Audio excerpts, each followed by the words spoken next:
നമസ്കാരം. മലയാളി വാർത്ത ഇൻസൈഡിലേക്ക് സ്വാഗതം. പശ്ചിമേഷ്യ വീണ്ടും അശാന്തിയുടെ വിളനിലമായി മാറുകയാണ്. ഇറാൻ ഇസ്രായേൽ സംഘർഷങ്ങൾ കടുക്കുമ്പോൾ ലോകം ഭീതിയിലാണ്. ഇത്തരം സംഘർഷങ്ങൾ ഒരു തുറന്ന യുദ്ധത്തിന് വഴിവെക്കുകയാണെങ്കിൽ ലോകശക്തികൾ കൂടി പങ്കുചേർന്നാൽ ലോകം എന്നും പേടിക്കുന്ന മൂന്നാം ലോകമഹായുദ്ധം എന്ന മഹാവിപത്തിലേക്ക് കാര്യങ്ങൾ എത്തിപ്പെടാമെന്നാണ് ഇപ്പോഴുള്ള പ്രവചനങ്ങൾ. ഇതുണ്ടാക്കുന്ന പ്രത്യാഘാതങ്ങൾ തീർച്ചയായും നമ്മൾ ചിന്തിക്കുന്നതിനും അപ്പുറത്താകും. പശ്ചിമേഷ്യയ്ക്ക് എന്നും പറയാനുള്ളത് സംഘർഷങ്ങളുടെ വളരെ നീണ്ട ചരിത്രമാണ്. യുദ്ധങ്ങളും ആക്രമണങ്ങളും രക്തച്ചൊരിച്ചിലുകളും ആ മണ്ണിന് അപരിചിതമല്ല. അമേരിക്കയും ഇറാനും തമ്മിലുള്ള ശത്രുത ഇറാനിലെ ഇസ്ലാമിക വിപ്ലവത്തോളം തന്നെ പഴയതാണ്. അമേരിക്കയുടെ ഉറ്റ സുഹൃത്തായിരുന്ന ഇറാനിലെ അവസാനത്തെ ചക്രവർത്തിയായിരുന്ന ഷാ പഹ്ലവിയെ 1979 ആയത്തുള്ള ഖൊമേനി പുറത്താക്കിയതു മുതൽ അമേരിക്ക ഇറാനിൽ ആധിപത്യം പുനഃസ്ഥാപിക്കാൻ ശ്രമിച്ചു വരികയാണ്. ഇരു രാജ്യങ്ങളും യുദ്ധത്തിന്റെ വക്കിലെത്തിയ അവസരങ്ങൾ ധാരാളമാണ്. എന്നാൽ ഇറാനുമായി ഒരു യുദ്ധം സങ്കല്പിക്കാനാവാത്ത നാശനഷ്ടങ്ങൾ ഉണ്ടാക്കും എന്നതുകൊണ്ട് തന്നെയാണ് അത് ഉണ്ടാകാതിരുന്നത്. യുദ്ധം ഉണ്ടാകാതിരിക്കേണ്ടത് ലോകത്തിന്റെ ആവശ്യമാണെങ്കിലും ഇന്ന് വീണ്ടും യുദ്ധത്തിന്റെ കാർമേഘങ്ങൾ ഉരുണ്ടുകൂടിക്കഴിഞ്ഞു. കഴിഞ്ഞ വർഷം ഒക്ടോബർ 7 മുതൽ ഗാസ മുനമ്പിൽ ഇസ്രയേൽ നടത്തിക്കൊണ്ടിരിക്കുന്ന അതിക്രൂരമായ ആക്രമണങ്ങൾ പശ്ചിമേഷ്യയിൽ വീണ്ടും അശാന്തി പരത്തിയിരിക്കുകയാണ്. ഇസ്രയേൽ ഹമാസ് സംഘർഷത്തിൽ കൂടുതൽ രാജ്യങ്ങൾ ഭാഗമാകുന്നതോടെ പശ്ചിമേഷ്യയുടെ ഭാവിയെ സംബന്ധിച്ച് കൂടുതൽ ആശങ്കകളും ഉയരുന്നു. സിറിയയിലെ ഇറാൻ എംബസിയിൽ ഇസ്രയേൽ നടത്തിയ വ്യോമാക്രമണങ്ങൾ മേഖലയെ കൂടുതൽ കലുഷിതമാക്കിയിട്ടുണ്ട്. ഈ ആഴ്ച ആദ്യം നടന്ന ആക്രമണത്തിൽ Iranian Quds Force commander general Mohammad Reza Zahedi അടക്കമുള്ള പ്രമുഖർ കൊല്ലപ്പെട്ടു. 2020 ജനുവരിയിൽ Quds Force commander major general Qasem സുലൈമാനിയെ ഇറാഖിൽ US കൊലപ്പെടുത്തിയതിനു ശേഷം ഉന്നത റാങ്കിലുള്ള ഒരു ഉദ്യോഗസ്ഥനെ കൂടി വകവരുത്തി എന്നതാണ് ആക്രമണത്തിന്റെ ഏറ്റവും പ്രധാനമായ അടിസ്ഥാനം. ഒരു രാജ്യത്തിന്റെ കോൺസുലേറ്റിന് നേരെയുള്ള ആക്രമണം അതിന്റെ പരമാധികാര ഭൂമിക്ക് നേരെയുള്ള ആക്രമണമായി തന്നെയാണ് കണക്കാക്കപ്പെടുന്നത്. ഇതിനാൽ വിഷയം മറ്റൊരു സംഘർഷത്തിന് തുടക്കമിടും എന്ന് നിസ്സംശയം പറയാം. ആക്രമണത്തിന് ഇസ്രയേൽ ശിക്ഷ അനുഭവിക്കേണ്ടി വരുമെന്ന് ഇറാന്റെ പരമോന്നത നേതാവ് ആയത്തുള്ള അലി ഖമേനി ഇതിനകം പ്രഖ്യാപിച്ചു കഴിഞ്ഞിട്ടുമുണ്ട്. 2011 ആരംഭിച്ച ആഭ്യന്തര യുദ്ധത്തെ തുടർന്നുണ്ടായ രാജ്യത്തെ അരാജകത്വം മുതലെടുത്ത് ഇസ്രയേൽ സൈന്യം ഒരു ദശാബ്ദത്തിലേറെയായി സിറിയയിൽ ആക്രമണങ്ങൾ നടത്തുന്നു. ശിഥിലമായ രാജ്യത്തെ ഭരണവ്യവസ്ഥ ഈ ആക്രമണങ്ങൾക്ക് കൂടുതൽ സൗകര്യമൊരുക്കി എന്നും പറയാം.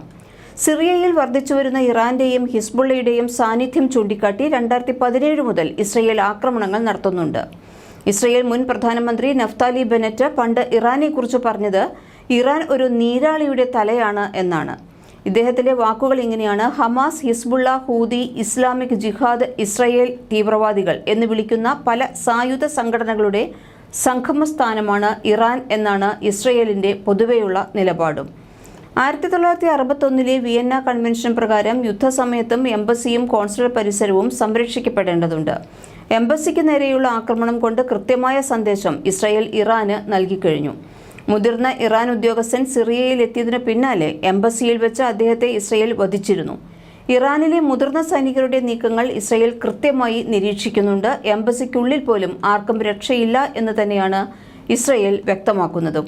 ഒരു തുറന്ന പ്രാദേശിക യുദ്ധമാണ് ഇസ്രയേലിന് വേണ്ടത് എന്ന സൂചന കൂടി ഈ സംഭവങ്ങൾ ചൂണ്ടിക്കാണിക്കുന്നുണ്ട്. ഇറാനിലെ ഏറ്റവും പുതിയ ഇസ്രയേലി ആക്രമണങ്ങൾ വിശാലമായ സംഘർഷത്തിന് വഴിവെക്കുമോ എന്നതാണ് ഇപ്പോൾ ഉയർന്നുവരുന്ന മറ്റൊരു ചോദ്യം. ഇസ്രയേലിന്റെ ആക്രമണങ്ങളോട് പലപ്പോഴും ഇറാൻ മൗനം പാലിക്കുന്നതിന് പിന്നിലെ ഒരു സുപ്രധാന കാരണവും ഇതുതന്നെയാണ്. ഗാസയ്ക്കെതിരായ അധിനിവേശം മേഖലയുടനീളം വ്യാപിപ്പിക്കുന്നതിൽ നിന്ന് വിട്ടുനിൽക്കുക എന്നതാണ് ഇറാന്റെ പ്രഖ്യാപിത നയം.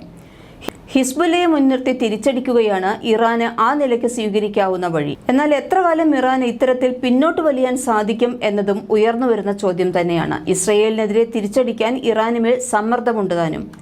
എന്നാൽ ഇസ്രയേലുമായുള്ള ഒരു തുറന്ന യുദ്ധം മുഴുവൻ പ്രദേശത്തിനും വിനാശകരമാകുമെന്നും അമേരിക്ക അടക്കമുള്ള വൻ ശക്തികൾ യുദ്ധത്തിന്റെ ഭാഗമാകുമെന്നും ഇറാന് നല്ല നിശ്ചയമുണ്ട്. അതിനാൽ വലിയ ശക്തികളുമായുള്ള നേരിട്ടുള്ള ഏറ്റുമുട്ടൽ ഒഴിവാക്കി നിഴൽ യുദ്ധങ്ങൾ നടത്തുക എന്നുള്ളതാണ് ഇറാൻ സ്വീകരിക്കാൻ പോകുന്ന നീക്കം. 2002 ഇറാൻ ആണവായുധ നിർമ്മാണത്തിന് വേണ്ടി ശ്രമിക്കുന്നു എന്ന വാർത്ത വന്നതു മുതൽ അമേരിക്കയും ഇസ്രയേലും എന്ത് വില കൊടുത്തും ഇറാനെ പിന്തിരിപ്പിക്കണമെന്ന് തീരുമാനിച്ചിരുന്നു. ഇതിനുള്ള നീക്കങ്ങൾ തുടങ്ങുകയും ചെയ്തു. അന്താരാഷ്ട്ര ആണവ ഏജൻസിയെ ഉപയോഗിച്ച് ഇറാന്റെ ആണവ പ്രവർത്തനങ്ങൾ അവസാനിപ്പിക്കാനുള്ള അമേരിക്കയുടെ ശ്രമത്തിനോട് ലോകത്തിലെ മിക്ക രാജ്യങ്ങളും സഹകരിച്ചു. ആണവ നിർവ്യാപന കരാർ ഒപ്പിട്ട രാജ്യമെന്ന നിലയിൽ സമാധാനപരമായ ഉപയോഗത്തിന് മാത്രമേ ആണവ പരീക്ഷണങ്ങൾ നടത്താൻ ഇറാന് അധികാരമുള്ളൂ.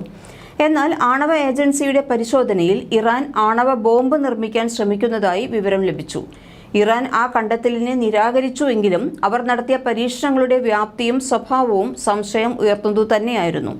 അതിനാൽ ഈ പ്രശ്നം ഐക്യരാഷ്ട്ര സംഘടനയുടെ രക്ഷാസമിതിയെ അറിയിക്കുകയും സമിതി ഇറാനെതിരായി ചില ഉപരോധങ്ങൾ ഏർപ്പെടുത്തുകയും ചെയ്തിരുന്നു. ഇവയിൽ പ്രധാനമായത് ഇറാന്റെ എണ്ണ വ്യാപാരത്തെ തടസ്സപ്പെടുത്തുക എന്നതായിരുന്നു. അമേരിക്ക അവരുടെ തന്നെ ഉപരോധം ശക്തിപ്പെടുത്തുകയും ഇന്ത്യയെപ്പോലെ ഇറാന്റെ എണ്ണയെ ആശ്രയിക്കുന്ന രാജ്യങ്ങളോട് എണ്ണ ഇറക്കുമതി വെട്ടിക്കുറയ്ക്കാൻ ആവശ്യപ്പെടുകയും ചെയ്തിരുന്നു. യുദ്ധം ഒഴിവാക്കാനായി ഇറാനെതിരെയുള്ള ഉപരോധത്തിൽ ഇന്ത്യ പോലും പങ്കെടുക്കുകയുണ്ടായി. അതോടൊപ്പം തന്നെ സമാധാനപരമായി പ്രശ്നം പരിഹരിക്കാൻ ജർമ്മനി ഉൾപ്പെടെയുള്ള യൂറോപ്യൻ രാജ്യങ്ങൾ ശ്രമം തുടങ്ങുകയും ചെയ്തിരുന്നു. ഇറാൻ ഉപരോധത്തെ ചെറുത്തുനിന്നുവെങ്കിലും കാലം കഴിഞ്ഞതോടെ അവർക്ക് പിടിച്ചു നിൽക്കാൻ കഴിയാതെ വരികയും സ്വന്തം അതിജീവനത്തിനു വേണ്ടി ആണവ പ്രവർത്തനങ്ങൾ കുറയ്ക്കാൻ തയ്യാറാവുകയും ചെയ്തു. എന്നാൽ ഇപ്പോൾ ഒരു ഉന്നത ജനറലിനെ കൊലപ്പെടുത്തിയ കോൺസുലേറ്റിനു നേരെയുണ്ടായ ആക്രമണത്തോട് പ്രതികരിക്കാൻ ഇറാൻ റമദാൻ അവസാനിക്കുന്നതിനു മുൻപ് തിരിച്ചടിക്കും എന്ന തരത്തിലുള്ള റിപ്പോർട്ടുകളാണ് പുറത്തുവരുന്നത്. ഇതിനാൽ അമേരിക്ക വൻ സുരക്ഷാ സംവിധാനങ്ങൾ തന്നെയാണ് ഒരുക്കിയിട്ടുള്ളതും. റിപ്പോർട്ടുകൾ പ്രകാരം ഇറാൻ ആക്രമണം അഴിച്ചുവിടുകയാണെങ്കിൽ അതൊരു തുറന്ന യുദ്ധത്തിന് വഴിവെക്കുകയും പശ്ചിമേഷ്യ വീണ്ടും ചോരക്കളമാവുകയും ചെയ്യും. മലയാളി വാർത്ത ഇൻസൈഡ്.